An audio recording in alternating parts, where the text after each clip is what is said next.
Hello and welcome to Clay to Canopy, the show where I attempt to make just about everything from the ground up. And welcome to the end of July vlog. This is part of July's vlog. I have hit my limit. I cannot work in this freaking space anymore. I'm gonna do some rearranging.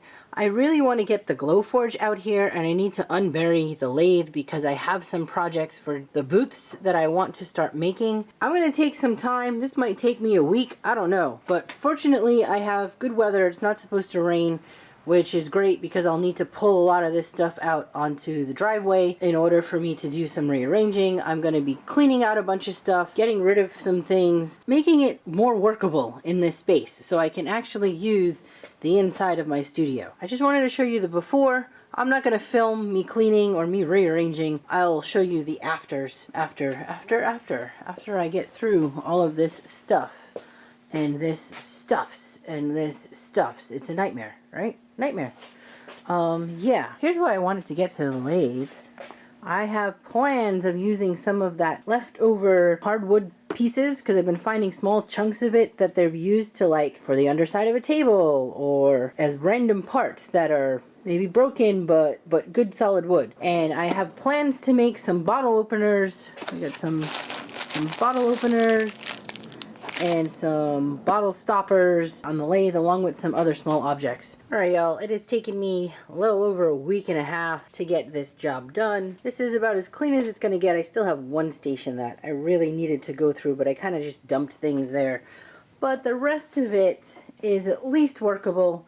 I have gotten rid of this drawers unit. I had this storage unit from old artwork, never quite finished, and it was this cabinet of curiosity themed situation. I never finished them. I was like, I need to get rid of this thing because I was storing tools and bits and bobs, and I finally took it all apart and condensed the pieces, put the pieces back into storage in the cabinets where the rest of the tools are. Got rid of a ton of stuff that I don't need anymore, and I've decided, I was going to get rid of these drawers, but I dovetailed. All of them they're dovetailed drawers. Why not? These would have been something I would have thrown away. That doesn't mean that I can't use them as repurpose them and turn them into nightstands, desks, and things. So that will be on the list. I also have moved in this pile of chairs, which was where the gym equipment used to be, and I've now moved the gym equipment over to this side. Yeah, that's my squat rack. You're like, why the hell she got a squat rack and can't use it? I actually go to the gym now. This squat rack was when I was trying to heal thyself and was not working with a trainer, and then realized that my injury was too far gone and I needed to work with a physical therapy type of trainer, which is what I've been doing. So the equipment is still there because by no means I want to get rid of it. It is still part of my life. In the event that I am not going to that gym, I still have the access to continue work. But at the moment, it's not necessary. I have just kind of this packed away until I get to those drawers, which I'm hoping, now that this is a freer workspace, I have a lot of room back there, so I can breathe again in here, hoping that it'll motivate me to get through more of this stuff and get cranking on more of this furniture. One final thing I did want to mention is I have now moved the Glowforge out here and tucked it over here into this corner. Mainly, well, there's a couple things. It's super loud. This filter turns on and it sounds like a really loud vacuum and it scares the crap out of the cats. And the other thing is I've been using it so much, more than I actually intended on using it, and I've been blowing through filters every 6 months, and each filter is about $130 roughly, depending on whether or not you can catch it on sale, which of course it's Glowforge, so hardly ever catch a sale. So having it here, this is the garage, right? So it's out and open. The goal was to eliminate having to keep purchasing filters. You only need the filter if you're working indoors. I can run this hose directly, and I built a cover for it quickly. This way it's a hard cover so that it keeps the dust out and any cats or whoever from jumping up on it. There it is. There she is in there. Having it out here and being able to just run the exhaust directly out and vent it outside will eliminate me from having to purchase that $130 purchase every 6 months, hoping to make it more cost effective if I decide to use parts that end up with things I sell in the booth. And it's a couple bucks, $1 to $2 per project for the cost of the filter. And that's dollars that, depending on the size of the project, it might be too costly to add. I mean, if it's a basket that you're going to sell for $25, you don't want to jack up the price. It can eat into profits. That's $2 plus the cost of the materials. There's a bunch more that goes into it, right? Anywhere I can shave off what I can shave off, I'm trying to do so. This also brings it outside where I can have it running and not have the house stink up full of burnt wood, because even though it has a filter, it still somehow smelled like burning wood. Anyhow. Well, I spent the first week and a half, 2 weeks tidying up and rearranging this place so that I would be able to kind of breathe in here and get some work done. Then I made a go at working on finishing out these storage benches. I was able to do a whole bunch of gluing up of panels and get them ready to go for the coffee table and table set inspired by that chair. I've taken a light sand too, and those are ready to go. But then a bunch of things happen, household chores, random things. We also had heat wave, which made it difficult to do glue ups. When I don't have large blocks of time, I can't really work on large woodworking projects because they require a certain weather condition, certain blocks of time to get each task done. It's not as easy to stop and start with them. When I was gluing up the panels, if it was the wrong time of day, I hit this point where the glue was seizing and all hell broke loose. These are big panels. These panels were comprised of weeks and weeks of work just to get to this panel, because I had to mill all the planks, and then each one is an individual plank. This one has 9. My largest panel has 14, and all of this can't get glued at one go. I'd hit a situation where it was been weeks and I was ready to do the last glue up to pull the panel finally together, and the weather would seize my glue. And then I was panicking and worried about, okay, I could completely lose the entire piece and it would be weeks of work. There'd be no going back. I'd have to completely start over. So I made the call to sort of set aside some of the large stuff and start focusing on more of the smaller makes. Made me feel less overwhelmed. I started making more of the felt objects. Those were really great, therapeutic, and I'm going to show you those in a minute. And then I also started making some Glowforge baskets, which I'm really excited about. Before I get into all of that, I just want to touch base on what I decided about what's to come for the future of this channel. Because I was not able to get to as much furniture as I wanted to at this point, I think it's safer to say that I'm going to aim for doing some sort of craft fair sales more for the spring. I'm going to mentally let myself put them there and not try to rush into trying to get stuff together for the fall. If I do get it together, great, but stop putting that kind of pressure on myself, because alongside of all of that, I've also been really hitting the gym hard 3 days a week, hour-long sessions, and it's getting to the point now where, if you know anything about lifting, I'm hitting failure really quickly, which means that my body is requiring a lot more recovery time. And so aside from taking care of house things, stopping and going, only having 3 hours a day in the morning to work, all of that, but also I've been physically tired. I can't keep going. I need to actually allow myself to rest. And I only got a couple more weeks left before I have to go back to school. And it's going to be a bigger load than I have ever taken on. I'm going to be teaching 6 classes, which is more than I've ever taught at once. And I know that that's going to take a lot out of me. I need to allow myself some time to rest, which I have not done yet. I'm feeling exhausted and I'm going back in a couple weeks. In terms of content and what I'm going to film, I also putting a little too much pressure on myself to have series of things, series of these type of videos, series of whatever that themed thing is. And I think I need to also go back to a place where I can just go, I'm just going to make this today, and that would make a great video, and I'm going to turn it into that. So going forward,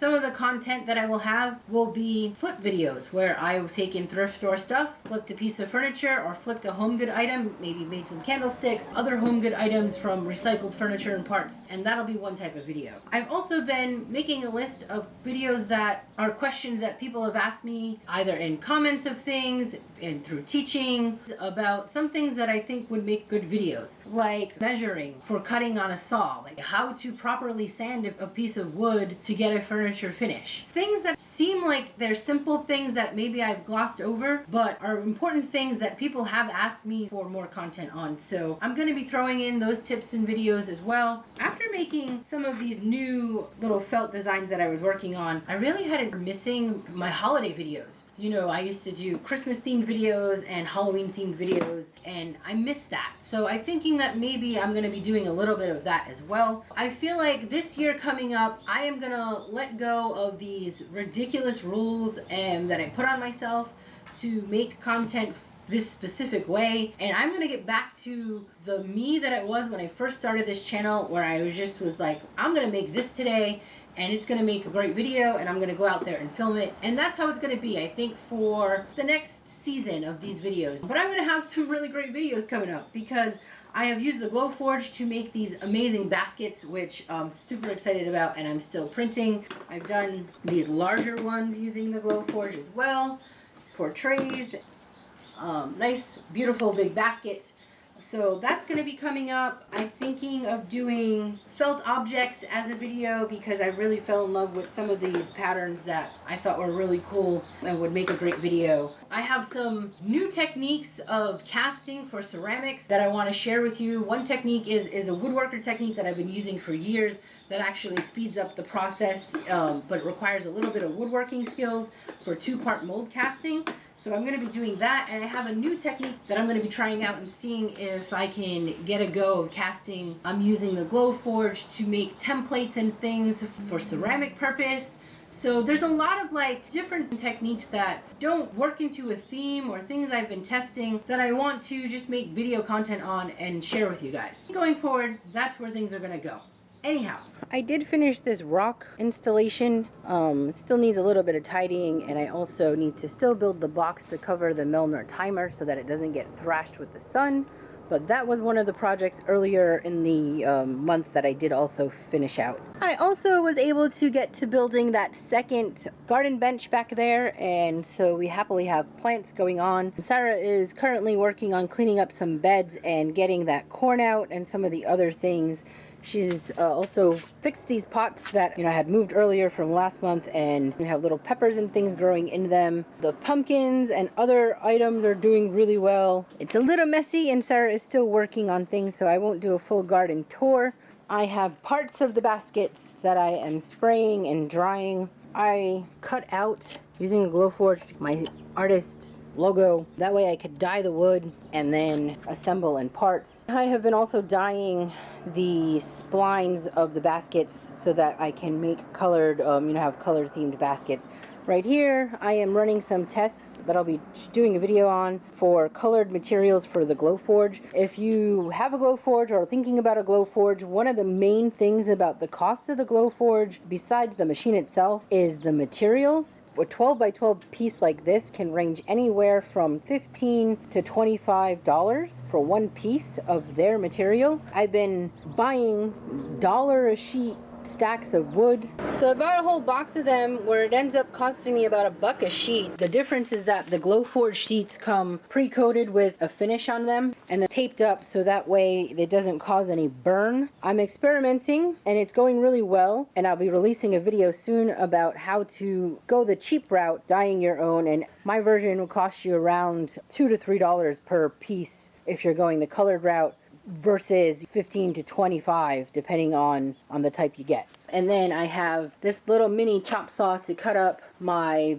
dowels for the baskets, splines. Setting up these little kits here, and then I put my basket parts in those cups, and I have them seated by the couch on a TV tray where I just do my assembly at night, so it gives me something to do on the couch craft.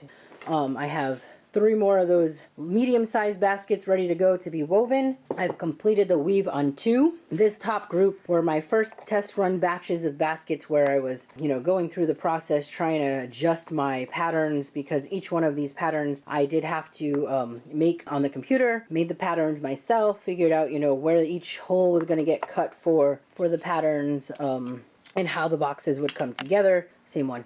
But anyhow, this top rung, this grouping is the first set of testers that I had before I perfected my patterns, and then down here are the ones ready, waiting to go. I've been assembling them so that I can have something to weave. And the beauty about having a bunch of these ready to go, they're handy for me to take with me. So a lot of times I'll have downtime on campus. Having a frame this size is easy to throw in a little bag with some twine or jute and my upholstery needle. Take it with me and I can do some weaving in between things and have a completed basket look something like this by the time I'm done. Or something like this. Or something like this. Anyhow, so I like having these kinds of things, and I basically switched gears. Once I figured out that I was going to be having this big schedule, I started prepping. These will be ready to go. I don't intend on getting any of this weaving done right now in July or August. Now I'm just prepping frames so that come the fall, being able to grab one of these and take it with me and bring home something completed, it makes me feel more productive, even though I know I'm going to work. The artist part of me still needs some kind of gratification of something being completed. I did make a whole bunch more trees. I was working on Happy Little Trees, and I made a whole bunch more of those, added into the sets, different colors, different expressions, and I don't know, I fell in love with my Happy Little Trees. And then I did mention last vlog that I was trying to come up with these like Bad Egg series. So I did move on to those. And Bad Eggs turned into mostly disgruntled eggs. They were kind of like... but I like them. And I like that the yolk became like the nose at different parts. They're cute little expressions, disgruntled, hangry eggs. I don't know. Anyhow, so I made a set of these witchy hats, or wizard hats, or magical hats, which led me down the road of Halloween-themed little things. I have cauldrons and these little popcorn bowls with the skeleton hand coming out of it, the candy bowl, and the little treat. I love this one. Little pumpkin trick-or-treater bowl. I got some candy apples, and Monster House. And then that led me down the road of attempting to do some sort of houses patterns. Just like with the baskets, I also was trying to get to where I could get a pattern, work out the pattern, cut up and prep a bunch of parts, so I have a baggie full of cauldron parts that are ready to go as another project I could take with me to school because they're all hand stitched, and then I can stitch them, in between classes or when I'm on a break. Here's a look at the benches that get completed. They all have a pop of color going on inside. There's 3 different colors. These are the 3 different colors. These are the feet that I just have not screwed onto the bottom yet, but beyond that they are finished. I also I printed out on the Glowforge artist logo with the date, so I'll be hollowing out a very small, using a Forstner bit, round and popping these onto like the undersides of the furniture. It's kind of the artist signature. I'll also put them on this table, pop one in there. Right now it's got tape on it, so when I remove the tape it'll just be wood. You find these oftentimes on the bottoms of ceramic pieces, or woodworkers have sometimes a branding iron. This was my solution to not having a branding iron. Alright, well that's pretty much what happened this month. I know it doesn't look like much, but it's mostly because the first couple of weeks, another freaking plane. I did spend quite a few weeks between cleaning and doing those other side projects. This is what I got done this month. So I hope you enjoyed this check-in. Please like, share, and subscribe if you haven't done so already. And I will see you next month.